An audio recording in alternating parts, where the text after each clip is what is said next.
Good evening, ladies and gentlemen, boys and girls. Welcome back to the Weekly Armchair. This is a Monday night special of Devil's Advocate. Got some great guests on tonight. Just wanted to quickly say, with the recent news that's come out about Cristiano Ronaldo, obviously our thoughts and prayers and deep condolences go out to him. It's a really sad time, and I hope he obviously gets through it as best he can. Good to see you all tonight. I hope you're all well. Obviously, massive game tomorrow. This is 6 months ago. We were losing emphatically 5-0. What's changed, Greg? Do we have a chance? No, we don't have a chance, but things have changed. I think the club's. It was probably at the bleakest point that Man United's been in a long time. 6 months ago, when Liverpool decided to just tear us apart. Arguably, the City defeat was worse the next week because they didn't have to get out of second gear to absolutely hammer us. But it was certainly 6 months ago was a lot more bleak of a time for Man United. Didn't look like we were going anywhere. It looked like it was going to be another manager sacking, which of course that came to fruition. But obviously with the news today, I know we'll touch on that. It looks like maybe there might be light at the end of the tunnel for this season. And Man United just need the season to end. So if anything, it's just one game at the end of the season, which is just... I didn't say that I hoped we'd lose. I said it's not the worst thing in the world if we lost. And by the time it was sort of 2-0, it was worthy being sort of 4 or 5 the first time round. So hopefully it's not 5 again. But I think in terms of being one game closer to the end of the season, which is what we need, really, it doesn't matter now, results and things like that. We just need to sort of get to the end of the season and then let the new man do what he needs to do. Yeah, absolutely. We will talk about that announcement today by Fab. Obviously, when he announces something, generally speaking, it's because it's been announced elsewhere, and obviously because of that, he usually gets it right. So let's hope that is the case. I'd like to get everyone's views on that. Just wanted to quickly say, make sure you're liking, subscribing, get your comments in. We want to hear from you. We did mention this a moment ago, Drag. Absolutely, biggest heartfelt condolences. Stu, great to have you on, buddy. I hope you're well. I hope the horse racing the other week was good. It's been a while since I've spoken to you, really. But how are you feeling? Yeah, it was all right. And tomorrow, your initial thought. I'm kind of with Greg, really. I mean, for all the best one in the world, we would like to go and beat Liverpool at Anfield, but it's not going to happen. That's not being defeatist. It's just realistic. You've got to be realistic in terms of where we are currently. But I'd like to see Ranić do something a little bit radical, actually. We're going to be without McTominay. We're going to be without Fred Bollocks. Varane's not made the cut. Cavani's not made the cut. And look, we don't know what happened with Ronaldo, but conventional wisdom suggests that Ronaldo won't play either. So I'd like to see us do something a bit radical. I'd like to see him bring in Mata, drop Pogba and put Bruno as an 8, play Mata as a 10, and play Matic as a holding player. Now, whether people agree or disagree, that's the beauty of football. But sometimes you just got to take a chance. Unfortunately, the way that Liverpool are playing at the moment, the chances of us getting a draw would be brilliant. I know Ranić knows Klopp quite well. He knows what he's likely to do. We all know in this on this panel that they'll attack us down the wings. We also know that Fabinho isn't as quick. Well, he's never been a rapid player, has he? But he's got the technical ability, the vision, and the know-how to get through games. And he's the one that will really cause us major problems. And that's why I'd like to see Mata come in. We know he's got no pace at the moment, but what he's got is a guile. He's got an ability to take the ball in tight angles. He's got the ability to take it on the turn. He'll pick a pass. It does mean, though, that you're going to need some kind of movement up top, and so depending on what he does, and I'm sure you'll be asking us a bit later on, Mark, about what we do team wise. He needs a couple of pacey wingers, and I think we all know who those are. But those guys have got to do their job, and they've got to push Trent and Robertson back. They've got to make sure that they limit them to crossing the halfway line. And if you can nullify that side of the game, and I'm talking smashing Trent and smashing Robertson, because I can't stand the pair of them, into the hoardings, and do it. Football has evolved, I agree, but it hasn't evolved that much. It's still 11v11, and the best way to nullify the opposition sometimes is to absolutely clatter them. It really is. The modern day footballer doesn't allow be that. a different story if you won the field, wouldn't it, Stu? Absolutely, absolutely. So that's what I would like to do. I'd like to see something a bit radical. And if you consider Mata, actually, when he came on against Norwich, albeit Norwich, he changed the game completely. He changed the way that we played. He changed the calmness. And, you need somebody to dictate the pace of the game, like slow it down and speed it up. And you need somebody to pick a cute pass, and Mata's got that ability to do it. So that's what I would do. I'd drop Pogba, push Bruno into an 8 and put Mata in as a 10.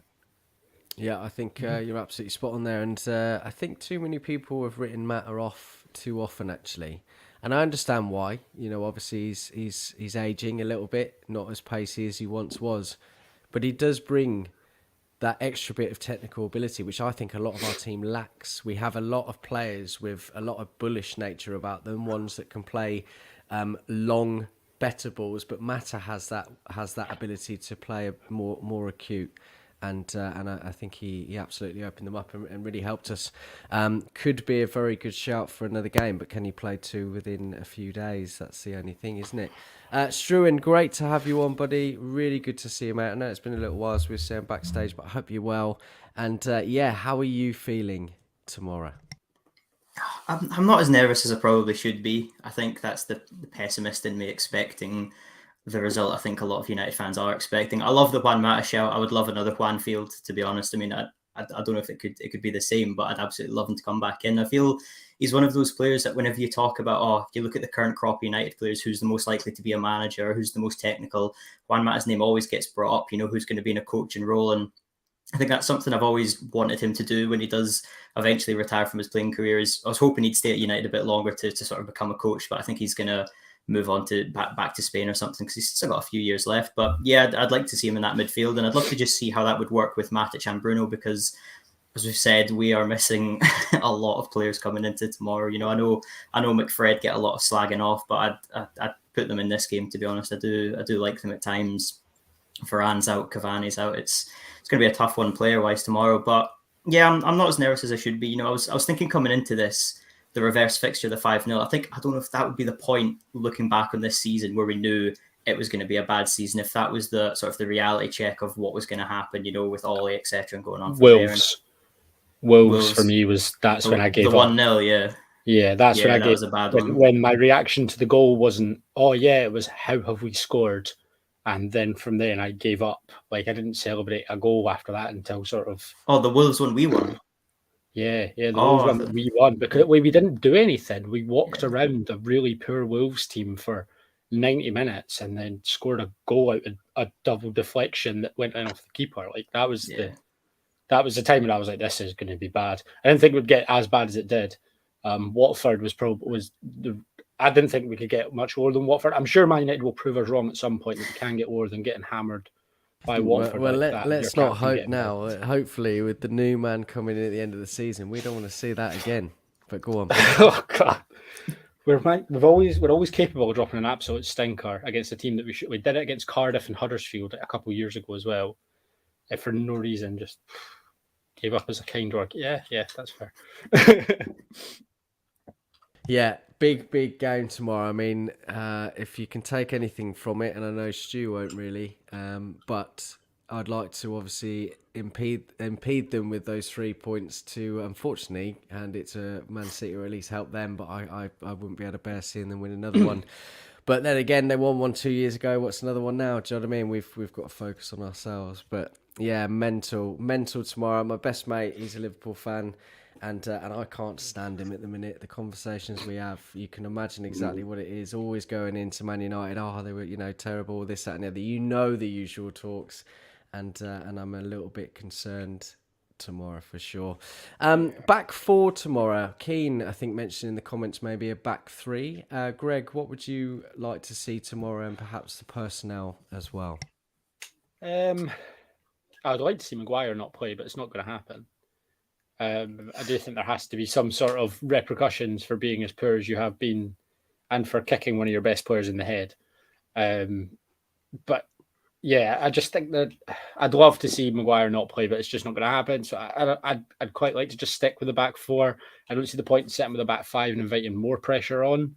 Like, I'm now of the belief that it doesn't matter, that Man United could have really any player in the world just now, and just for the way the club is and the way the team's set up and the mentality and everything, and the way Liverpool are playing, being the complete polar opposite, I don't think it matters greatly how Man United set up tomorrow. So I'd quite like to just see a back four, something that's going to be maybe slightly reminiscent of what we're likely to see under Ten Hag. I like Stu's idea of not starting Pogba. I don't think he deserves to be starting We'll anymore. come to it in a moment, yeah. Yeah, but the back four, as long as Varane's out, it's Maguire and Lindelof, isn't it? Is the two.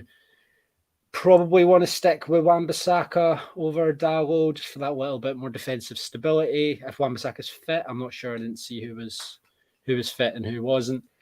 And then it's probably Telles, I guess. I prefer Telles to Shaw in general, so maybe Telles, I guess. I'm with Stu, though. If Wan-Bissaka and Telles can put Robertson and Trent into the stands, then they absolutely should. So, yeah, I'd quite like to see a back four rather than a back five. I don't want us to invite any more pressure on than what's already going to be there. And because if we go at a back five and then concede really quickly, then you've kind of got no way out of that. You kind of play a Langa fullback again. So. It depends where those fullbacks sit. If they're obviously playing at a high line and allowing the three centre-backs to come forward, that could obviously benefit us. But it really depends. You're absolutely right. If we invite a lot of space in behind yeah, someone like Telles, if you're going to tell him to sit on the halfway line, it's a lot of space for someone like Trent.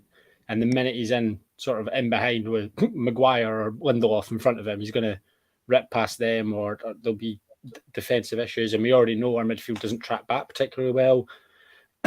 So yeah, I reckon just step with the back four, don't invite any pressure, and don't really think too much. Just go out there and sort of play as you would play. I think Man United this season are beyond the point of treating this as a special fixture and something that needs to be sort of, this is a must win. It's always nice to win, but there's going to be bigger games and there's bigger issues at the club just now than sort of this game coming up tomorrow. Yeah, absolutely. Spot on. Stu, any disagreements to that, or are you in agreement there? No, I'm in total agreement. It's actually quite refreshing to see somebody actually realise that formations sometimes don't fucking matter. They just don't matter in a game of football, because what happens with a formation is you set up on the pitch, and then 5 minutes later it's gone out the window. Because ultimately, when you're in defensive mode, you automatically fall into either a 4-5-1 or a 4-4-2. Period. That's what you do, and you never attack in a 4-3-3 or a 4-2-3-1. So Greg's right. Formations go out the window. I've been saying this for ages, and people say, "Oh, you don't know what you're talking about." Well, just use your common sense. That's what it is. What we do need to do is set the back four up slightly better, because if you play a flat back four, it becomes a problem with our four defenders. You need to almost set up in a smiling face, kind of, so to speak. Yeah. Your fullbacks are, about 4 or 5 yards slightly higher and advanced than your two centre halves. And although Greg's right about balls in behind, certainly with Telles, which is a bit of an issue, you're not too far away. And the other thing about that is his positional play. Dalot's positional play is woeful at best, and Telles isn't the best. I think Shaw's injured, by the way. He's had an op, so he's not in contention anyway for tomorrow night.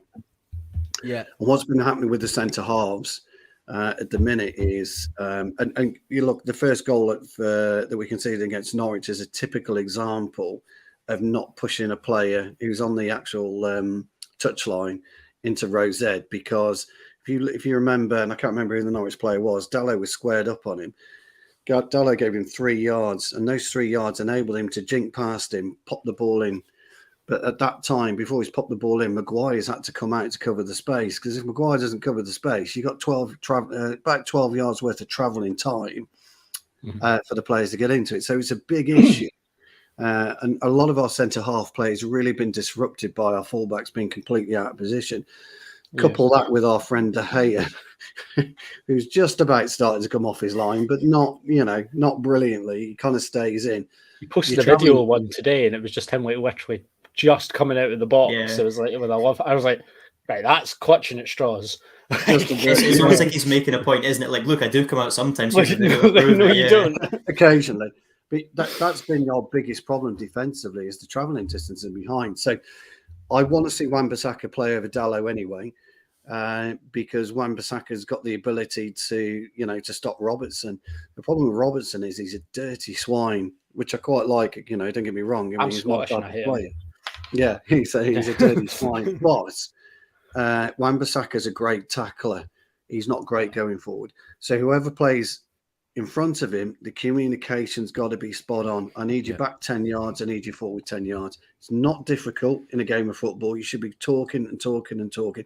And this is why I think Bruno, being as an 8, he's got the ability to then take it off your fullbacks in field if necessary, and then pop it off to whoever. When you've got McTominay and Fred there, although Fred has impressed, he doesn't take the ball in field. He won't take it to feet because he doesn't know quite what to do with it. So that's where I think Bruno can give us a better service as an 8, and then you can progress it up the field. So totally agree with you, Greg. I think you're absolutely right. It's about time somebody said formations aren't the be-all and end-all, because they really aren't. It isn't FIFA. They're just there for pundits and people to get all excited about. When you're actually coaching and playing games, you name a formation so people think, oh, brilliant, I'm playing here. Yeah, when we've got the ball, maybe. And it's like, it doesn't matter if you don't have the ball. Then it doesn't matter how you think you're going to set up. You've just got to be able to utilise the ball. And the other thing is, the players need to be fluid. And unfortunately, we can't. Yeah, we could be really rigid at times. So there you go. Maguire has to make far too many decisions for being as stupid as he is. Like, I know that's harsh, but he's not football smart. He's not. I don't think Maguire is going to be one of these defenders that can play like a Thiago Silva into his late 30s, because he doesn't read the game well enough. Thiago Silva is slow and he's old, but he reads the game so well that he's 2 yards ahead of whatever any player's done. And therefore he can take control of games and just say, I'm going to make this decision. And then he gets away with making the odd error. So if he comes out and gets done, or he fouls someone for a foul or a penalty, or gives away a stupid free kick, he gets away with it because he makes so many smart decisions anyway. I don't think Maguire has that football brain in him that so he has to make so many decisions, but he's just rash. So I think that's one massive. I think that's probably more of an issue than De Gea. I think if you have a centre back there that, okay, you can have the experience, and he can be slow, but he's just got to be switched on. I don't think Maguire is. I think that's probably the biggest issue. He makes far too many decisions for not being intelligent enough to do it. Yeah, it's a good point, that is. I mean, for me, you've got to have a good partnership. The biggest problem that we have is Maguire and Varane and Lindelof, they're too far apart. They're always too far apart because they're getting dragged across to the fullbacks. Vicky makes a point about Dalot, being advanced, and she's right. Actually, Dalot is the more advanced player, but he's not the best defensively. So I understand. I think he just wants to be near Bruno and Ronaldo because they're all Portuguese. Correct, yeah. That's what it seems like. Yeah, and she's right. Vicky's right about making the point about him wanting to score. Yeah. By doing that, we've got to make sure you nullify Robertson.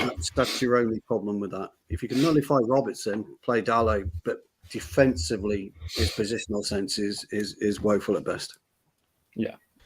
Great discussion, guys. Thanks very much. Great points well made there. Trevor with a comment here which made me chuckle a little bit, but he's not wrong. We were never going to have a successful season with a backline consisting of Telles, Lindelof, Maguire, Dalot, Jones, Wan-Bissaka. Akil, great to see you back, buddy. AWB has to start this game, but he was shocking against Man City. All of our fullbacks are poor. We'll come to this one in a minute. Struan, I just want to ask you about that, really. We saw, and it's been like that with a lot of players up until recently. They've all had poor seasons. The whole team has. There's no one really that sort of stands out, bar maybe one or two. But Aaron Wan-Bissaka was a totally different player when we got him in the first season compared to now, and he was utilised and was a massive part in games against Man City when we beat them on a couple of occasions, in a game against Liverpool and a couple of games against other teams. What's changed? And on this comment, would you start him over Dalot tomorrow? I think I possibly would. I thought he was actually really good against Norwich, to be honest. I thought that was possibly his best game of the season. I thought he did really well. You know, it was a few good chances. I think on SofaScore and these apps as well, he had quite a good rating. But Wan-Bissaka is a difficult one because when he first signed, I was really excited by it because obviously he come off the back of a great season with Crystal Palace and sort of that project restart of the 1920 season. I thought he was really good. You know, we played quite counter-attacking football, so I thought it was quite effective. I think as well, he was the first right back we had to make more than 4 assists in a Premier League season since Raphael, and it kind of looked like, oh, you know, he's just 21 at that point. We've got a fullback. We've got the succession to Gary Neville on that side. And then last season it was a bit iffy, and it's always been that, you know, once he improves going forward, he'll be fantastic, and once he improves going forward, and it just seems to be saying that, and then this is his 3rd season, and we've still not seen that improvement. I think it's not been helped by the fact that we still haven't really got a right winger. We still not sorted that out. We still haven't got a holding midfielder. So there's other things going on. But I think what's quite telling is every single winger seems to rather play on that left-hand side with Shaw. We've seen Sancho just gravitate to that side. He's far better there. Rashford. I was adamant last season that with the acquisition of Sancho, it would really help Aaron Wan-Bissaka flourish. But you're absolutely apparently he was bought to play on the left. Yeah, well, apparently that was the whole master plan, which is weird. Very strange. I mean, at Dortmund, bizarre. he was great on both sides, but his numbers were really flourishing on that left-hand side, and he can play on that right side. There's absolutely no doubt about that. But it seems to be a bit like with Rashford, Martial tended to float out to the left a bit more. That it seems to be that everyone wants to play on that left side role. So left heavy, everything. But it's really strange. I think it's probably maybe controversial to say this, but I still think Wan-Bissaka could have a future just because obviously a new manager coming in. It's going to be interesting to see how he plays. Obviously, the way Ten Hag sets up his fullbacks is quite interesting with Daley Blind this season, kind of tucking in. I don't know what kind of role that would have in Wan-Bissaka. A lot of people are looking at somebody like Timber at Ajax to sort of play that right back role, and suggestions that we do need to sign a right back. And at that point, I wouldn't be surprised at all if we signed a right back. Ethan Laird was playing again for Bournemouth today. He's looking really good, but I still think he's maybe a loan or two away from breaking into the first team. I think Dalot kind of missed his chance in a sense. You know, he was at AC Milan last season and he was okay. And then I think Dortmund and Roma have wanted him at separate times. And when he kind of first broke through under Ralph Rangnick, I thought, oh yeah, he's looking really good that game against Arsenal. And again, he's just not quite kicked on. And I think Stu was spot on with everything he was saying about Dalot there as well defensively. I just don't think he's that good. And I'm kind of reverting back to maybe we should give Wan-Bissaka the start in a big game like this and possibly towards the end of the season to see how it goes, because I don't think we're going to sell Wan-Bissaka in the summer. So it's possibly better to just play him a little bit more now, see how we can do. Maybe if he can, he could be, a player reborn under Ten Hag. It could be one of these things where he suddenly kicks on. Because obviously we know defensively, his 1v1 defending is possibly the best in our team, certainly. And, the past couple of seasons as well, and those Premier League statistics for whoever's made the most tackles, he's always up there at the top this season, though he's nowhere near it. Obviously, he's only played half the games with Dalot. But I would like to see him given a chance towards the end of the season. I'd definitely start him tomorrow. And I hope that under Ten Hag he can kick on, because I like him. He features in a Dave song. He's got quite a catchy chant at times like that. And yeah, I just like him as a player. Do you think he can play centre back? I don't think so. I think his positional sense is a little bit off. I just don't think he's been coached in 3 years. I feel really bad. Yeah, he's not improved, has he, at all? I just don't think he's been coached. Yeah. I think, obviously, Ollie did great with the team and everything like that, but I just don't think he had I just don't think he's been sat down with a proper coach to just be like, this is how you play right back in the Premier League. Like, it's because the things his issue isn't like, I don't even think his issue is greatly in the final third. Like, I think he's as good as he's ever going to be in the final third, which is fine. I think his issue is in that middle third because he doesn't know where to stand. So he either stands really close to the two inside and then gets done on the outside, or he's far too wide and sort of tucks himself into a corner so he isn't an option. Which is why you need someone to coach him and be like, no, like if the right winger has the ball, you overlap.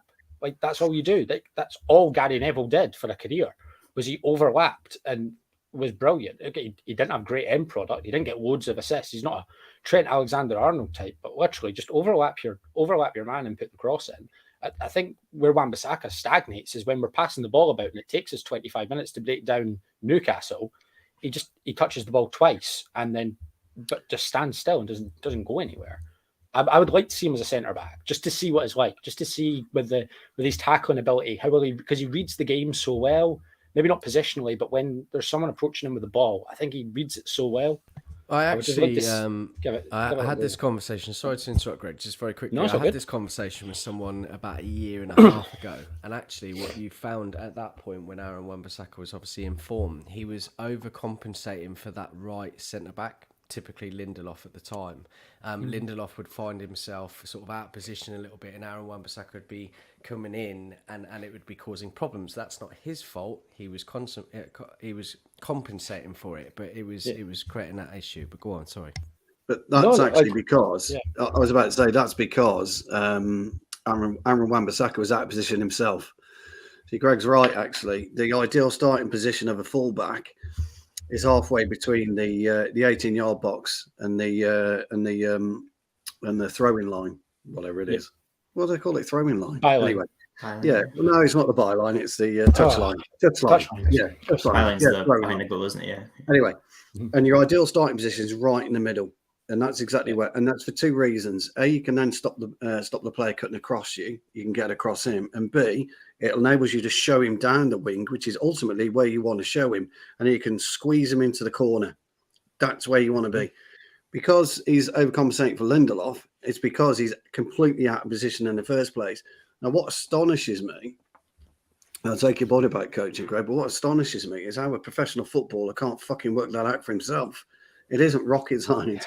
When I was 8 years old, from a Palace team that had the ball like for 11 minutes and 90 minutes a game, he did, to being in a ball-dominant Man United side, where he's expected to not only help build attacks, but also be somewhat of a focal point when the ball goes down the right-hand side. And I just think he was put in this position, and when he was bought, all he thought, oh, brilliant, we'll just put a good right-back into our team and it works. Like, he thought it was FIFA. But he's a higher rating than the right-back we have. He's like, well, no, you need to coach him. He needs to work in the system. He needs to, I don't think there's a reason that not many kids want to grow up to play left and right back, because it's not greatly difficult or exciting. It's like to play, obviously play at that level is really difficult, but the overall job of a fullback is to win the ball when you don't have it and then overlap. Nowadays it's to overlap the winger and try and get the ball in the box. And I feel really bad for him. I feel he gets a lot of stick when, and I feel like if you were to ask him, I just need coached. I just need some help. I just need told what I'm doing wrong and doing right, because he was 20. Was he 20 when we got him? Yeah, and he was obviously a late developer. He was obviously a late developer. He wasn't someone we heard of from when he was 15, and he was this great academy player, and he was just sort of came out of nowhere over 18 months at Crystal Palace, and everyone went, yeah, bang, 50 million, the Man United starting right back. Yeah, we're going to have the ball 60% of the time, by the way. We don't really have a right winger, so if you could just pick up the ball from the centre midfielder, burst past two players, and then whip a ball into the striker, that would be fantastic. And he's like, no, I can't do that. I feel like he'd get a fair I felt like I was having a conversation with him then. Thank you very much for that. It's quite interesting what you said. I mean, what he needs to do is play in segments. When I was 8, I was taught to play in segments, 2 forward, 2 behind. And that's your ideal position, your ideal circumference, your ideal position of where you need to be. Yeah. One of the things that Wan-Bissaka doesn't do is that he doesn't look around him. You should always have your head on the swivel, know exactly where you want at every given time on that pitch. And that allows you to either attack with confidence or defend with confidence. He doesn't kind of do that. But then again, one of the biggest issues, and if you look at a great example is Conor Cody at Wolves. He might not be the most elite defender, but A, he's a leader, and B, he's managed to coach this Max Kilman for the last 18 months into one hell of a young defender. Yeah, he's likely to go. He's likely to go to Qatar, is Max Kilman, and he's constantly telling him where to be. I need you here. I need you there. We don't do that in our side. You look right across our side. Nobody communicates and says, I need you here, here, here. Don't move. This is what we need to buy moving forward. Whenever we bring people in, they've got to be able to coach people in and around them and talk. I'm not talking about Maguire. I'm not talking about anyone in particular, but they've got to be able to coach. And Connor Cody, what people think of him doesn't matter. He's developed young Max Kilman into one hell of a defender, and he will go to Qatar. I'll be amazed if he doesn't. Yeah, very good points, well made. Akil with a great point here. It could be a possibility. United board doing a good job of perfectly timing the Ten Hag announcement. Wait till we get battered by Liverpool. I don't know. Possibly. I But I mean, it is fitting if it does happen tomorrow, and it seems to be, track record, Stu. A few things like that have happened recently, and why not? Why not? He makes also a good point here. Would you rather play AWB as a right back and move Dallo over to the left tomorrow? I think Teller's that's an option. There's an option. He played left back at Milan, and it is an option. But he'll start with Tellers, natural left footer. He'll start with Tellers. Yeah, I think you're absolutely right. So just to kind of go over a few bits, actually, Varane, there is a possibility that he could return tomorrow. Potential returner tomorrow, 50% chance of playing. But in 3 days ago, risk it. Sick. No, probably not, and that's what I was going to come to in a minute, Stu. He's the one that can hopefully can be back for at least one of the next 2 games against Liverpool or Arsenal. Well, our top 4 hopes, by the way, just so we're clear about this, we'll know exactly where we are come Saturday afternoon. Yeah. We'll know exactly where we are.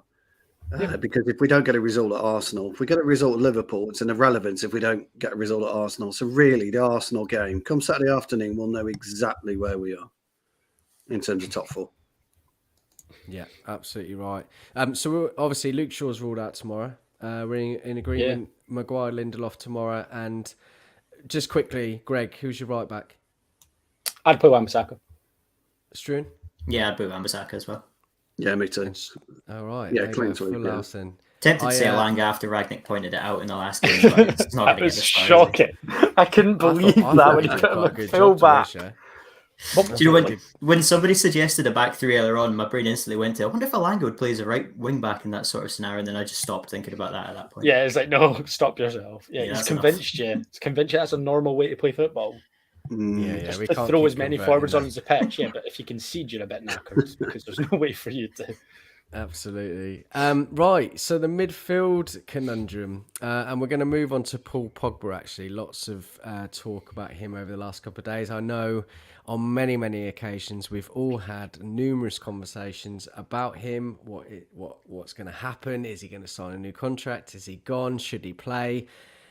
What were your thoughts at the weekend, Struan, with Pogba? A lot of criticism, and this is not me driving criticism. I absolutely love Pogba, and I don't care what any of you say. If he signed a contract tomorrow, I'll be over the moon, regardless of the amount of money, this, that, and the other. I always feel you have to keep players like Paul Pogba. Yes, he's not been consistent enough. Totally understand why he might not be offered one and why he may go, but he's a wonderful, wonderful, wonderful player, and I still feel 4, 5, 6 years on, we haven't got the players in the middle of the park in order to get the best out of Paul Pogba. And I'll die on that hill. But go on, Stu, and talk to me.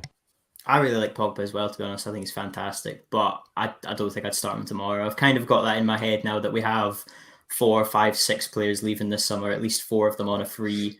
And in the back of my mind, I'm thinking, should we really be playing them? But then I'm also thinking, actually, we don't have any other midfielders left. So it's either we start some of them or we throw Hannibal Mabry in at the deep end before he's even sort of had a game to kick on. So I don't think I would start him. I like Stu's shout of Juan Mata. I think that would be really just entertaining tomorrow. Like, why not? Do you know what I mean? Just try something different. Juan Mata's looked good when he came on. I thought he looked good at Everton. He looked good at Norwich. Why not just give him a start? It could be something different. And then you can bring Pogba off the bench later on when Matic undoubtedly is finished after 55 minutes and we have to change up then or do something there because that's inevitable, to be honest. But yeah, I mean, we saw Pogba getting booed off at the pitch. I think it is kind of, it's always been, that question of will he sign, will he not? I think it's very much leaning towards he's not. So many rumours coming up about where he's wanting to go.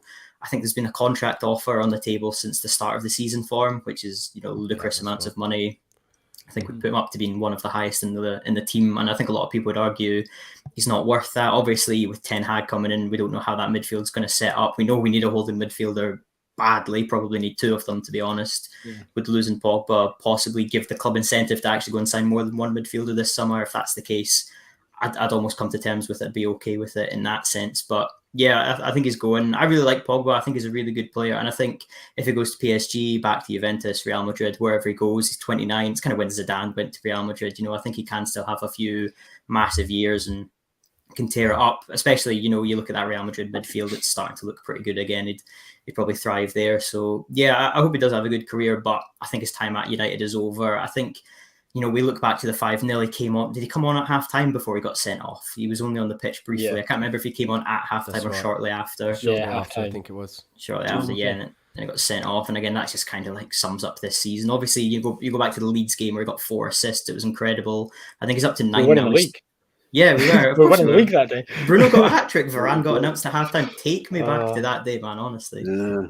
But and Pogba's just not kicked on. And I think, his injury record as well. I'd be interested to see over the 5-year career how much time he's missed through injury, because, he keeps picking them up. I think he picked up one with France. It was a thigh injury this season as well. So it's been difficult. He's played on the left wing. He's played as a 10, a 6, and 8. He's played all over the shop. It's never quite worked out. And I think he's going to leave. So I wouldn't start him tomorrow, but I can see him definitely. I think he will start, but I'd personally go with Juan Mata.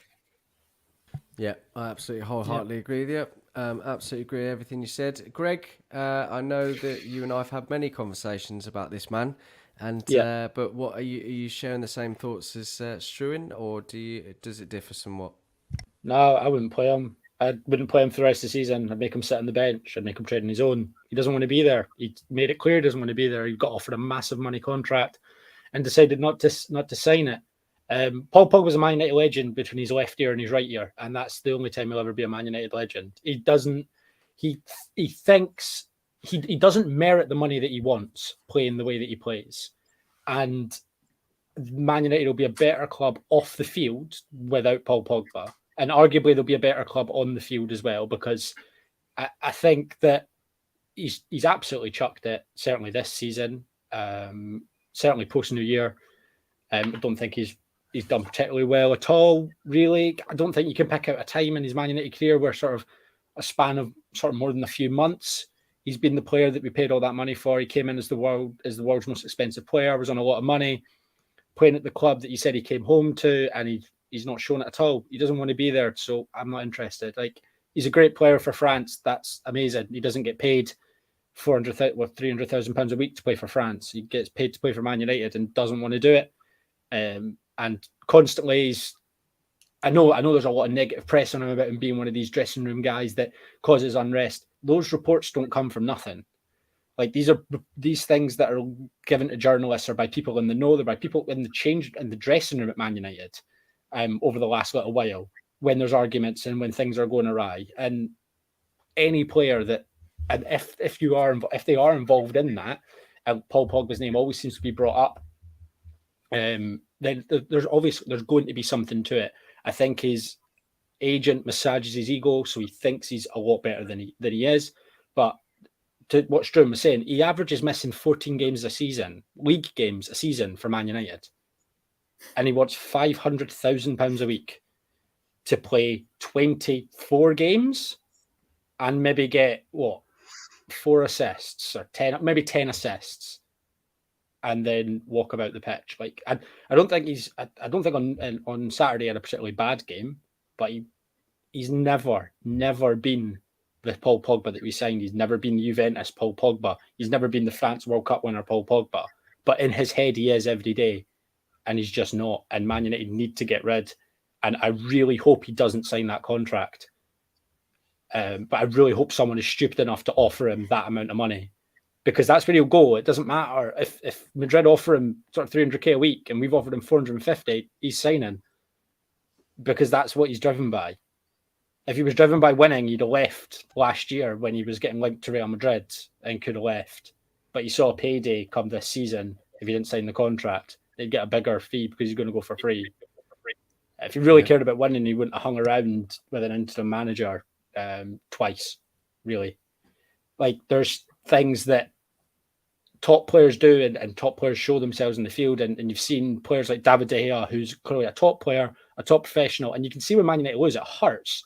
It really hurts. It really hurts De Gea when Man United lose and when Man United are playing poorly. And the same doesn't come across for Pogba. And he's meant to be a leader in that changing room. And if you're someone like Hannibal Mejbri or Zidane Iqbal, and you're looking at that Man United changing room and you're looking for a leader, you do not want to be looking up and seeing Paul Pogba in front of you. You want to be seeing people like Bruno Fernandes. You want to be seeing people like Fred, who's one of the most limited players that's ever played in midfield for Manchester United, but he'd run through a wall to play for you. He'd play in goal if you asked him to.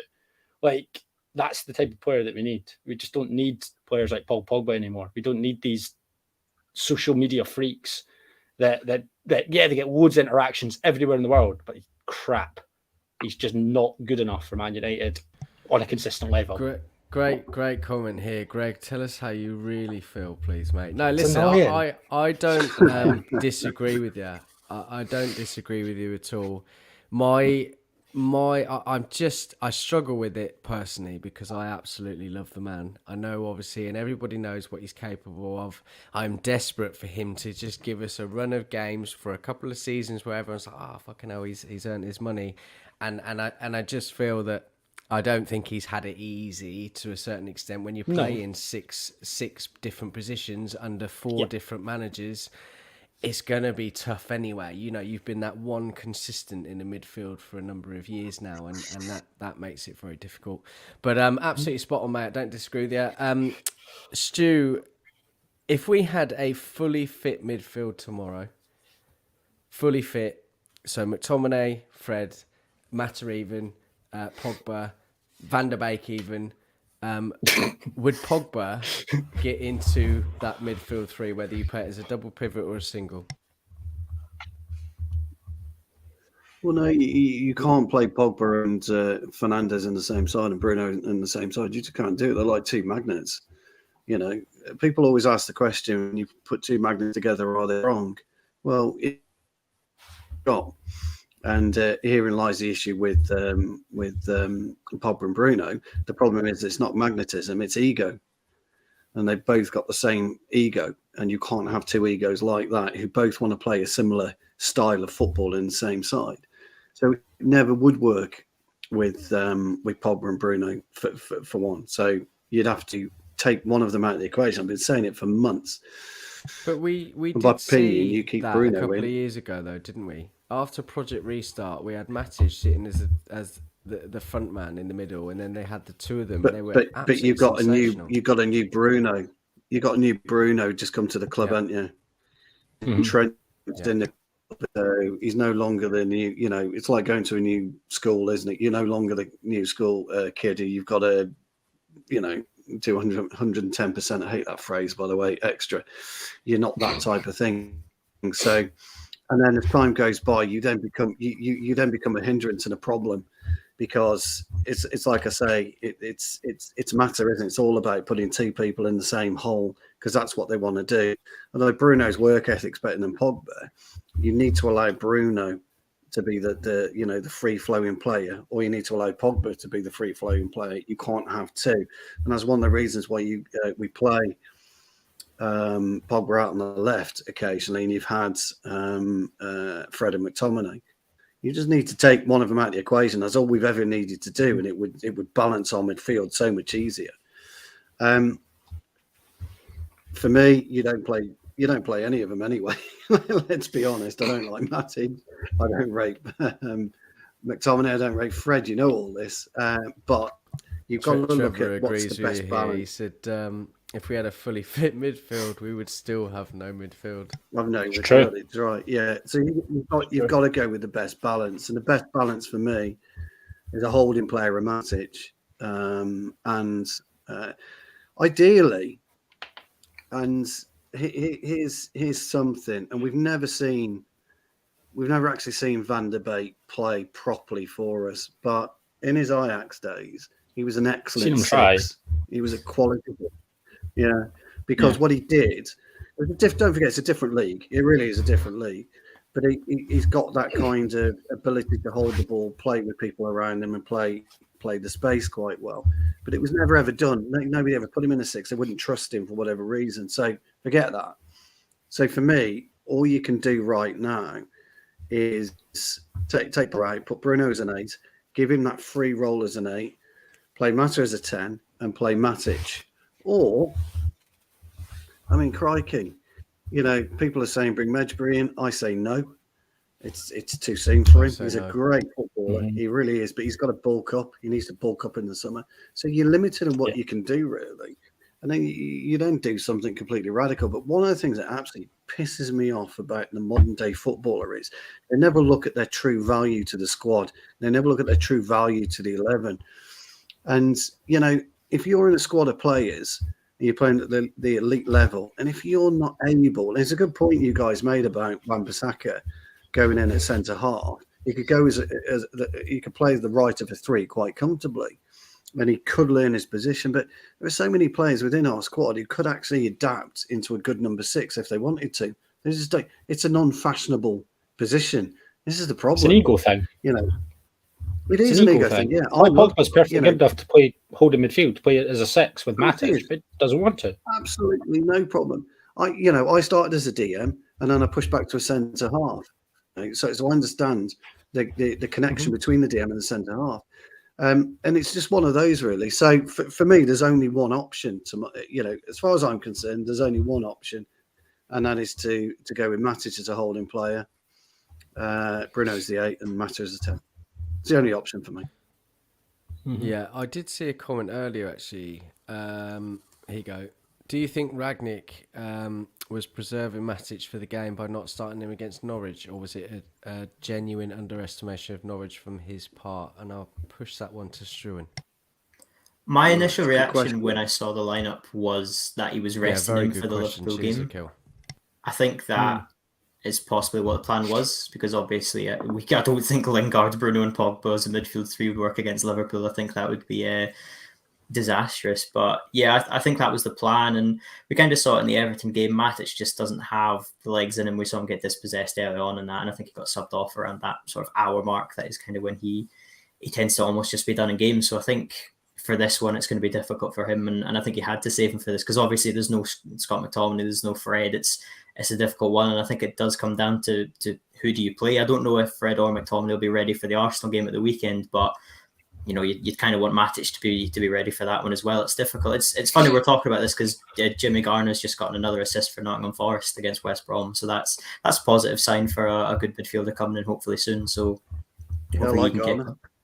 Do you like him? He's got a good stride. He's got a good stride. Garner has one of his great strengths of his stride. He's got a long stride. He carries the ball quite gracefully, really, across the pitch. He doesn't seem to be moving quickly, but fuck me, does he go? It goes fast. He doesn't look it, does he? No. Would you start him next season, or would you loan him out again? I'd have him in the squad. Yeah, I know. I can see. Actually, I can see arguments for both, if I'm being honest. Yeah. But I think what I'd do is I'd have him in the squad. If you're going to loan him, he's got to go to Brighton. It's the best place for him to go. I think he'd be a good Gallagher replacement at Palace, because I think Conor Gallagher isn't going to stay at Palace, and I reckon under that sort of system, he could be that all-action sort of midfielder. He's certainly, like you say, he's good enough to carry the ball forward and can win a tackle, and he could sort of be all-action in a side that's maybe not going to have the most amount of possession. Yeah, good point. Good point. Which is sort of where I would have him. But Brighton as well, someone like Potter, like an actual coach. You don't want him to go to Aston Villa, really. I don't like Gerrard. I don't rate Gerrard greatly as a coach for his Brighton. I forgot about Palace, actually. It's a good shout, Palace. But if not, I would have him in the squad, Struan. Yeah, I would. And I think you need him around. He's got to... You don't take a punt on somebody like that, because he's now proven himself at championship level. And we know there's a big step up. But being in and around the squad, get him out on the pre-season tour, but get him playing in that pre-season tour, get him starting. And then see what he does. Look, Ten Hag, when he comes in, if he comes in, I know it's not been confirmed yet, has got that ability, hasn't he, to develop players. I mean, look, if you can turn Sebastian Haller into a Champions League goal scorer, let's be clear about it. Champions League goal scorer, you've got some kind of ability, haven't you? And Tadic was decent at Southampton, but he's stepped up, hasn't he, Tadic? So interesting. It's a good question. That Those are my options. I'd either loan him, but Premier League. It's got to be Premier Yeah. League now. There's no point going back Yeah, to yeah. Forest unless Forest come up. Maybe stay with Forest. You might feel a bit If of not, I'd loyalty have to him them round then, the eh? Like if Forest come up, you might feel a bit of loyalty to be like, oh, if he's going to go out Oh, on yeah. loan, that he'd want to go back Absolutely. to Forest. It's Yeah, almost like And the I'd Tuanzebe say- Aston Villa situation, isn't it? They got promoted and we kind of kept him, but then we never actually Yeah. used him, and he ended up back there, and then Napoli, and that was kind of like, do you know what? He's another one, right? Which absolutely frustrates the fuck out of me because there's a lot of talent there. Well, why didn't he reinvent himself as a Fuck it, fucking I nearly right fell off the back? table there, Stu. Go and try yourself as a right back. Look, I'm not getting in the centre half, so I'll go and study the right back position. This is what infuriates me with the modern football. I take it you play, Greg. I take it you're a footballer and you play. I did. I don't know because I was playing left back and then got absolutely and was just getting like ran past by 14-year-old wingers, and I was like, I'm kicking children on a Saturday. I don't really need to be doing this anymore. So I'm I still just kicking. stopped. I'm still kicking. So don't worry about it. My point Sounds being, like though, Stu's that- dream. My point being, though, that when you were playing, you would always look at yourself, wouldn't you? First and foremost, look at yourself and look at what you can do for the team. And and like you say, if you can't do it anymore, you take yourself out of the equation. It's really simple, isn't it? But hold 100%. on, yeah. If I can maneuver myself to play a position, if I can just learn that position, if I can stay behind for 2 hours, learn that position, you become such a valuable member to that squad of players, that group of players. It's just taking money off a tree, isn't it? Because you're just going to get contract after contract. And these idiots, they just anyway. So Sorry, Victor Moses is like the epitome of that. Great example. Went out, was Great shipped example. out everywhere. Literally had to come back. Right? Can you play right wing back? Yeah, I'll play right wing back till you tell me not to play. And he was amazing. Great Yeah, example. just need more Victor players Moses. that are willing like that to just be like, I'll Yeah. play where you want me to. That's what I'm saying about Fred. Like Fred, if turn around to him, De Gea's injured. I don't really like Dean Henderson. Will you play in goal? Fred would be like, yeah, I'll play in Fred goal. would be a great sweeper. He'd be running out on the ball. He would close down that long distance that David De Gea doesn't cover. That's for sure. Yeah, great points, well made, and really, really pleased for Ghana. Actually, just a quick point on him. He's obviously a huge prospect that came through, like a number of other players that we've had more so recently. And there were obviously discussions of whether he was going to make it at all. When he went out on loan, didn't he, to someone else? He went to Watford, I think. Watford didn't really work, and then went to Forest under Houghton, and then kind of kicked on. And then this season they started terribly, and then brilliant. Yeah, absolutely brilliant. I think you're absolutely right, Stu. I think he needs to be in and around the squad next season. And I think that you can look at it a number of ways. Whilst there is a huge change from going from the Championship to the Premier League, it's very boisterous, and I tell you what, that will teach you to have your wits about you when it's due. And I feel that he's obviously done a great job this season. Go on. Some of the best players aren't the most technically gifted, but they walk into the room and their dick walked in 10 minutes before, and that's what you need. You need that type of player. You really do. Ego.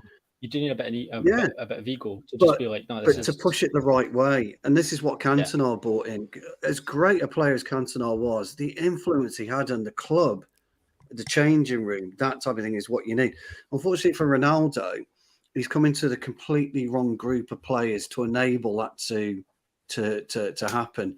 Sorry for swearing, by the way, Mark. I forgot which channel. No, you're right. No, you're I'm all right on this one. No, real good. And he, Ronaldo, I think he's been on record, hasn't he, in saying you can't talk to these kids because they just don't care. They think they think they've made it. My understanding of Ten Hag is you do it my way or you can do one. That's what I understand about Ten Hag, and we need that. So somebody needs to step up. So sorry about the analogy, lads. Probably not the best, but no. It's good. Always fantastic to hear your analogies, Stu. You know this. Just want to quickly. We'll move back into the game in a moment against Liverpool tomorrow. But Ten Hag. Now I know it's not all but done. I haven't really had a discussion with you three in particular. So Greg, I'll come to you first. What are your initial thoughts on that? Love it. Like it's been done. I think he's been the real first choice by a lot of Man United fans. Like you see all the polls and everything on Twitter. It's been heavily like 60-70% in terms of Ten Hag. And people can say it they want, but Man United look at those. Like, there's a reason that Gary Neville puts polls up. And like, there's reason that these like Man United look at those and be like, what's going to be popular fan opinion, and it is playing the game in somewhat, but it's a football decision. It seems like someone that's going to come in, and I like the way he handled it. I like the way he went, these are my terms, this is what I want. He didn't go, oh, Man United's a great club. Oh, yeah, I'll come, whatever, doesn't matter. Yeah, that would be fantastic. I like how he somewhat had them over a barrel and be like, I want this, this, this, this, and this. And if you don't give me this, then, and I don't just want it in assurances, like I want it in writing. I want to be like, yeah, this is guaranteed. This is in my contract. This is what I want to do. I want to, and to be able to have the balls as a manager that's won sort of a couple of Eredivisie, and obviously he's got to a Champions League semi-final, but to win in comparison a couple of Eredivisie and a couple of Dutch Cups, and to go in front of the owners of Man United and be like, yeah, this, you bring me in, it's not going to be next year. It's not even going to be 2 years. It's not even going to be 3 years. This is 5 years. And to have the guts and sort of what Stu was saying, just to bet, he's betting on himself. He completely is. This is, by all accounts, a poison chalice taking the Man United job post Alex Ferguson. And to bet on himself to be like, no, I'm going to be the one, because if he is the one that wins his league title, he's made it. That's his career. It doesn't matter what he does post football. To Man United fans, he's going to be a legend. But I think it's a good appointment. Everything I heard about him seems to be really good. He seems to be, like Stu said, he seems to be someone that sort of demands respect. It's his way or the highway, which is absolutely how it should be. I've got no worries that he's going to be backed. I think money will be spent. Man United always spend money, especially when new managers come in, especially when we miss out. I want it to be in the right way. I don't want it to be a case of, I want Jack Grealish and you phone Edwin van der Sar, get Donny van de Beek. I want, if Ten Hag's given a choice, you can get this. Let's say, you can get Jude Bellingham, who's going to come in and be like this rotating sort of number 8, or you can get Calvin Phillips, who's going to be like a number 6, and tell we need Calvin Phillips more. That's what I want. I want someone to be like, no, this is the holes in the squad are, not like, this is going to get us interactions with social media. Because what will get the biggest interaction with social media is like, we won the Champions League. There's a photo of it. There we go. Go for it. Like, and that's what we need. Man United needs someone to just come in and demand this is what their squad has to be. Yeah. So I'm very happy. You're absolutely right, and obviously Greg's a thumbs up here. But in light of what you said, Greg, and I come to you on this, Struan, he, it did come out that in the interview process, it almost was like he was interviewing United. He won't be, he will be very much aware of what's happened over the last 8 years and wants assurances that it's not going to be the same. And because of that, and I've had conversations recently, and listen, it might be too good to be true, but because of that, I really feel that, Greg's right. Glazers and United have spent money on players. They've spent a lot of money on players. They just haven't spent it on the right ones. Now, if we can get one or two footballing brains that is able to help that process, obviously you're going to have Ralph, you're going to have Ten Hag, who's very much within that process of getting the players and getting players like Haller and Tadic and creating these wonderful players out of them. Surely that's got to give us a little bit more of a glimmer of a hope. What do you reckon? Yeah, I think definitely. I think it's a point that gets made quite a lot, but as well as bringing in a new manager, we have to change the recruitment policy as well. I mean, I think a lot of people would agree to this day that Solskjaer probably didn't want Donny van de Beek at all. Looking at that, I don't think they had any idea how to play him, and it's decisions like that where you think we need to do better. I remember on this channel, at the end of 2021, we were talking about the managerial situation before Ollie was gone, when it looked like he was going, and there were suggestions like, why don't we get Ralf Rangnick as an interim and then go for Erik Ten Hag in the summer, and we'll give Rangnick a position upstairs. And I just thought, that's far too smart for Man United to do. We're going to appoint Valverde on a permanent deal or something like that. That's what happened. And then we got Ten Hag. It's going to be Rooney for 6 years. That's exactly what it kind of looked like. Van Persie, give him a coaching job straight away. I actually would like him as an assistant kind of coach, but that's a topic for another day. And then we got Rangnick, and I thought, that's actually quite smart. Maybe we'll do something. And then sort of Ten Hag kind of overtook Pochettino in the race, and you're thinking, we're doing something really smart here. And I think if you look back at every other managerial appointment post Ferguson, they've all kind of been a good manager almost at the wrong time. It was a huge step up for David Moyes coming into a team who had just lost Ferguson. The Ferguson era. How do you replace that? Well, you can't. Louis van Gaal, I think, third he'd finished with Bayern Munich before then going to Holland at the World Cup. He was kind of on the decline. Jose Mourinho had just been sacked at Chelsea, and there were a few questions like, is he kind of on the way down? Ollie obviously didn't quite have the managerial pedigree, but Ten Hag is sort of on the up. And you know what? I feel if Liverpool or City or Chelsea were to sack their managers, all three of them would look at Ten Hag because 100%. he's a good manager. 100%. And I thought, would they go for Pochettino? Would they go for any of these other people that we're looking at? Would they go for Rodgers? And yes, sorry, go on. No, sorry, just very, very quickly. You're absolutely right. I thought about this months ago, and I've had this conversation probably with all of you at some stage. My huge worry with this whole Pochettino Ten Hag thing, okay, was that we know Pochettino, what he brings. I do think he would do a good job at United. I do. I think he suits the Premier League. He's done that. He did a wonderful job at Spurs, and I think if either one of those came to United, that would be good. But my real concern is if we didn't get Ten Hag, who is exactly right, Struan, he's this up and coming manager that has done all the right things in the last few years, and we're getting him at the right point. He would then go to Man City in a couple of years' time, and we would rue that day. It was like the ideal Pep replacement as well, wasn't it? Worked together at Bayern Munich too, kind of played similar football.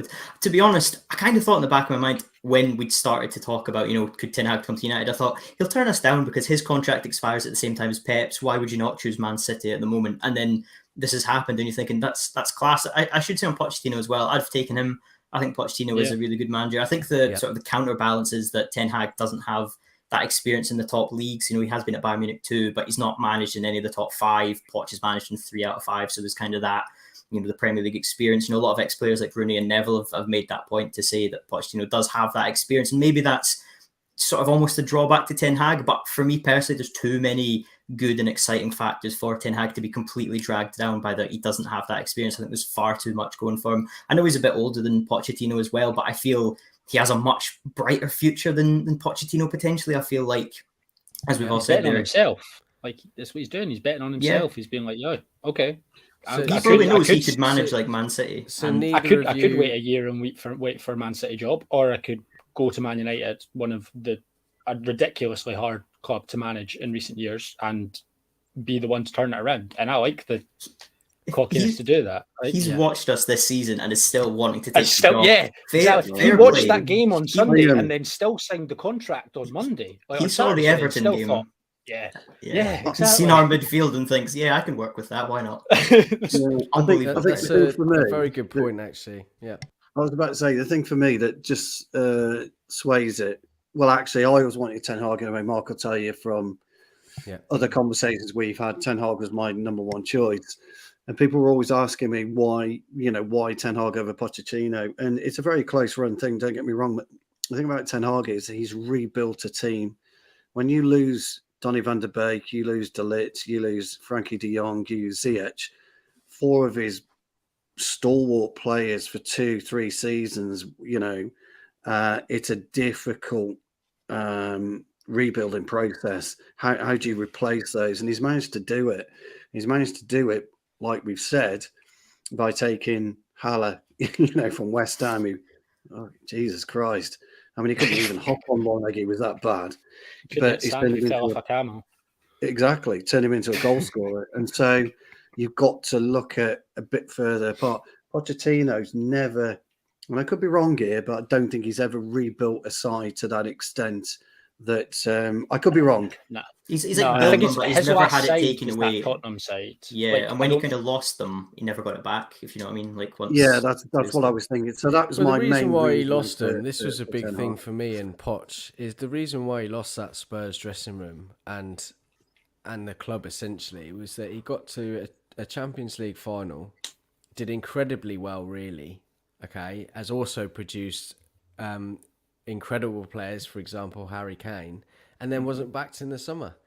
If he was backed in the summer, he wouldn't have thrown a tantrum, and I understand why he did. I would have been fucking pissed off. I think prior to Ndombele, Davinson Sanchez for 40 million across his tenure was their record signing, which I think kind of sums up the backing that he got at times there.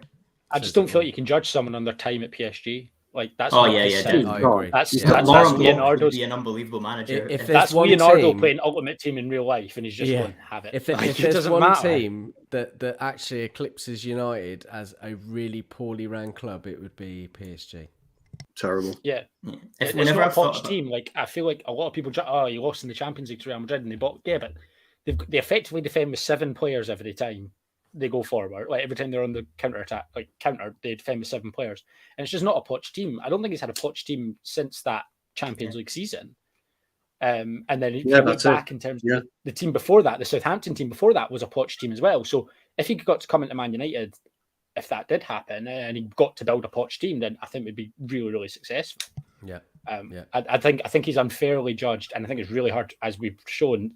Good managers can come at PSG because Thomas Tuchel was woeful at PSG, and he's one of the top managers in the world now. So it's really hard to. I think between those two, when it was sort of it's going to be one of these two, which it sort of looked like for the last few weeks, I was happy. Yeah, me too. I was happy with either one because both of them were going to do a great job. And John Murtaugh and Richard Arnold are two people that have really sort of impressed me since they're coming to making decisions. Like John Murtaugh got a lot of stick for being sort of like a job for the boys sort of guy, and he's done a lot of things right. I think personally, I think. Time will tell. I mean, it's been 9 or so months, hasn't it? Where, and sometimes you're going to come in, you're going to be all sort of honeymoon period. I think he's done okay. Yeah, I think he gets a lot of stick as well. I think he was doomed as soon as he stepped into that role, and then as soon as Arnold come in as well, him too. But they're going to want to sort of set the ground, set it all straight, and they didn't want to come in and tarnish their credentials in any way, and I think they've done okay. And listen, again, time will tell. We can't get too excited, and which is why I'm going to ask you, Stu. Just quickly, I'm going to mention it's Donny van der Beek's birthday today, and also we've had an almost confirmed arrival of Erik ten Hag, so hopefully that could bode quite well going forward. But Stu, you never know. On that basis, do we get too excited about these things? We've done it with Mourinho. We've done it with Louis van Gaal. Well, look. Do we get too excited with Ten Hag? And maybe it's, Well, I don't get excited over anything. My problem is at my age, I've seen it all before. I've seen, my first match was 1977, remember? So that's how far back I go. So I've seen the trajectory of the club, and I understand that you can lose football matches, so I just get on with it really. But I am actually quite looking forward to seeing Ten Hag come. But I do think, and I was on record on another podcast yesterday saying you've got to give him 5 years. Period. There's no ifs, no buts, and the fans have got to realise. Stop crying. Do you think the fans can be patient enough for that? Well, not the idiots. Smart fans, the idiot. But Man United, Man United. There'll be calls for Ten Hag to leave by December.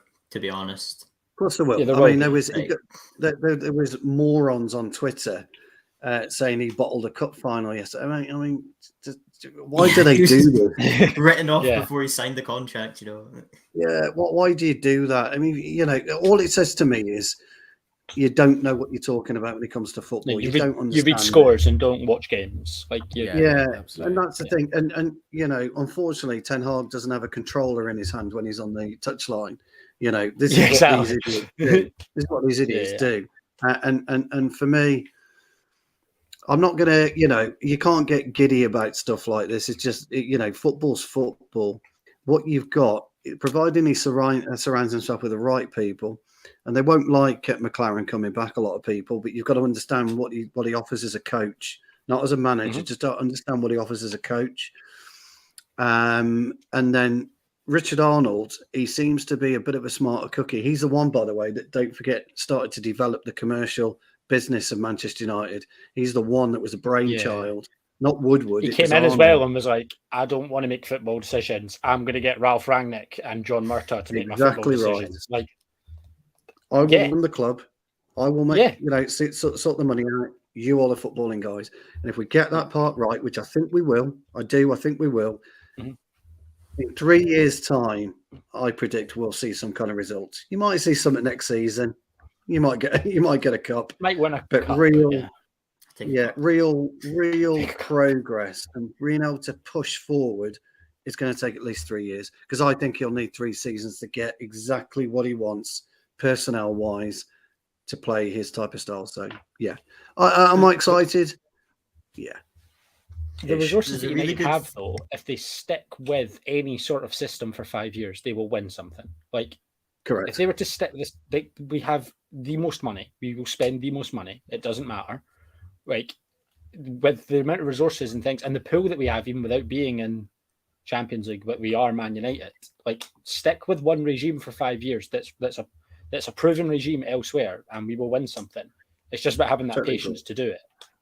Well, you look at Klopp's team when he took over Liverpool to what it is now as well. It's night and day about how that project looked. And there's a funny photo came up that was like the longest serving managers in the Premier League since Dyche got sacked. And obviously Klopp and Pep are right at the top, and you can see how that's paid off. And then Thomas Tuchel, I think, made the top 5, or Mikel Arteta made the top 5, which just shows, I think 10 managerial sackings this season. Managers don't really get that time. They need to. And I think Stu's spot on with, we need to give Ten Hag time in order to see what he does, in order to give him the chance to rebuild the team, because we know how many signings we need to make. We're not going to make them all in one transfer window or 2 or 3. Yeah. It's going to take time, and not every signing hits. Klopp and Pep have loads of signings that don't work out. It's just a fact of trial and error, in a sense, of getting the right players in and just seeing how it works out. What a great panel we've had tonight, eh? Honestly, I don't think I've been able to disagree with absolutely anything tonight, and I appreciate that. So thank you. I just want to say to everyone in the comments, we are going to come to an end soon, I can assure you. But it's been wonderful tonight. Really, really good conversations as well, and really, really appreciate it. As I said, and as I always say, please like and subscribe. It's obviously very important to us. Coming back to the midfield, and we're going to have to rush this on a little bit, boys. But Scott McTominay and Fred, without any miracle that might happen, they are ruled out, and they've got next to no chance of playing. So with that in mind, and I know you mentioned earlier, Stu, about Juan Mata, I'm going to come to Greg and Struan. Who would you play tomorrow in that middle 3? Greg?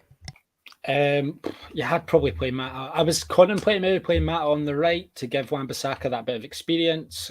Mata, for how old as he is, he works hard. He'll drop deep and pick up the ball. He's very clever. He drops into spaces, but we just don't have the midfield options available. I think if you probably had one of McTominay or Fred fit, you could put Mata out on the right, and just be like, your job is to coach him through that game and coach Wan-Bissaka into being in the right place just for one game. Because Liverpool is you play against Liverpool completely differently to how you play against any other team with how high their fullbacks sit. I probably would just sort of go Matic, Mata, and then Bruno as the outright 10.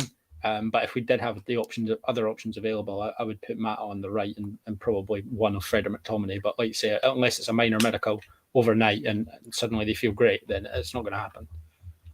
Yeah, absolutely right. And Struan, same for you. What about Lingard for a shout, or would you probably play him in the top 3, the front 3? Sorry. I totally agree with Greg's midfield. To be honest, I think that's the best way to do it. I wouldn't be surprised if Lingard starts on the right with Sancho on the left, and maybe Alanga comes off the bench. I think could easily see Lingard having that experience in a game like this. No, yeah, that's what I'd do. Exactly what I'd do. I'd push Rashford through the middle. Yeah, he's not a number 9. But I think I would push him through the middle, and I would play Lingard. I think you're absolutely right. I think it will give us the energy on the right, and Sancho on the left. But they can intertwine. Don't forget, they can interlink. All 3 of those, actually, if you think about it, is quite a potent front 3, because each one of them could probably do 5-minute stint at any one time through the middle. Yeah, but Rashford's really good at being as useless in a multitude of positions. So you do really well. Yeah, I mean, you're right, really, because would you play Alanga through the middle against Liverpool? I just think was he not a striker coming through? Is this when Charlie McNeil makes the debut? You're on about Gamancho, aren't you? The Argentinian lad. So we've had a plethora of inside forwards that have come through. He wasn't through the middle. The only we're not going to. One thing we're not going to do is score goals in the air. We're only going to score goals on the ground. And so, I tend to agree with Stu, and I think you're absolutely right, mate. I think give Lingard a shout. For me, I like Alanga, but I think putting him up against Van Dijk's the wrong move. As a straight one-on-one, I think it's a wrong move. So, I don't disagree with you. I don't disagree with you at all. I would run Rashford through the middle, Sancho and Lingard. I think you're right, mate. That's what I would do. 2 United lads as well up against Liverpool in the front 3. Do you know what I mean? Why not? Why not? Hopefully, yeah. Yeah, why not? And, if there are players to come back, if we do somehow get a result against Liverpool, you want the fresher players ready for Arsenal, because Arsenal will be the more critical result, and Chelsea after. Yeah. So Yeah, it's true. it's going to be interesting, really. This week is how it pans out. Our season will be done. It's a horrible 3 run of games, isn't it? Yeah, it's terrible. Really tough one, yeah. It's terrible. But as a player, though, that's what you want as a player. If you can't get up for those 3 games, if you can't get up to go to Liverpool and absolutely shove one, against your fiercest rivals, go and do something else. You shouldn't be anywhere near. The sport isn't for you. The sport isn't for you. Football isn't for you, mate. Go and do something else. Yeah. So you've got to be able to. Can't get up for that, then yeah. So that's my front 3, Mark, just to help you on a bit. No, thank you. It did help me on a lot, actually. That was my next questions, who we're going to play through the middle. And I think everyone's obviously in agreement with Rashford. Obviously, we are without a particular player, which I won't mention his name, Cavani. According to the doctor, he will be out for a couple of weeks, 4 weeks, maybe even 5 weeks. So basically, how long is a piece of string? And Cavani won't be back for tomorrow. I mean, there's nothing to say Ronaldo won't play. I mean, it's up to him. I mean, I'm guessing it'll be up to him whether he was on the show or not. Yeah. So we don't know, really, do we? Won't know. Yeah, obviously, totally down to him. Not holding out for it at all, and it shouldn't be that way. Sometimes in life you realise that actually football means fuck all, and whether he does play tomorrow night or not doesn't matter. But we will make do. We've got a squad depth. Arguably not amazing, but the players that can come in and potentially and play in several positions, and hopefully tomorrow. We will all be happy with that starting 11. So just quickly then, before we go, as I said to everyone in the comments, thank you. It's been fab tonight. Great conversations. Scores then, Struan. I'll go 0-0. Try to be positive as I can with a 0-0. Can we do that? 0-0. Great start. Can we shithouse it? Greg. 4-1 to Liverpool. Oh, shit. We're scoring. Oh, that's class. I think we'll score, yeah. Did you guys hear, just quickly on the Ronaldo thing, my thing dropped off, I had to go on my phone, but did you hear what Dean Smith apparently said to his players at half-time? He said it in his post-match as well. He was talking about Ronaldo. He was quite annoyed about, obviously Ronaldo, the fact he scored twice and everything. And he was like, yeah, if you score 20 goals and get 10 assists a season, you can not press as well. So it was basically Dean Smith telling his team that, no, yeah, you're going to work as hard because you're not Cristiano Ronaldo. But yeah, I reckon it'll be 4-1. That's slightly positive. We'll score. So that's positive.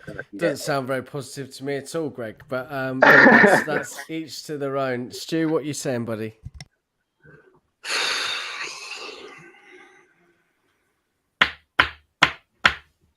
I don't know. I mean, fucking hell. We'll sneak it 1-0. There you go. Tonight would be good. We'll sneak it 1-0. I'm not sure. Oh. Sancho to score. We'll sneak it 1-0. There you go. I don't know. That sounds perfect to me. I mean, listen, I'm not incredibly hopeful tomorrow. I would just love to get some sort of result out of it, and after this season and how we've played and what's happened, you can't expect anything too positive, if I'm honest. I don't really disagree with Greg too much, really. But what would be nice is to come out with maybe a point at least, and I would love to absolutely dent those title hopes of theirs, and maybe get a point or so. But Stu, listen, I'm going to be on your side of the fence, and I reckon Ralph will set them up smartly. I think the midfield that you said, it probably isn't too wrong. I think Pogba will probably start, is the only thing.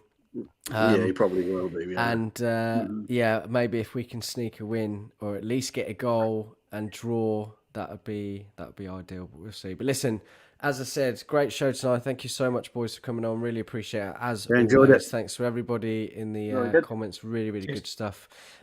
We've got a show in 2 nights' time, Wednesday. So the day after tomorrow's illustrious game with a journalist about Ten Hag, just getting a bit more insight and info there. Really respected journalist as well. So make sure you come back. I can't remember what time it is, but we'll be here anyway on Wednesday night.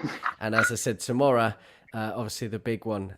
So yeah, make sure you come and tune in and see the reaction after. But anyway, have a great night. Thanks everybody for tuning in, and we'll see you next time.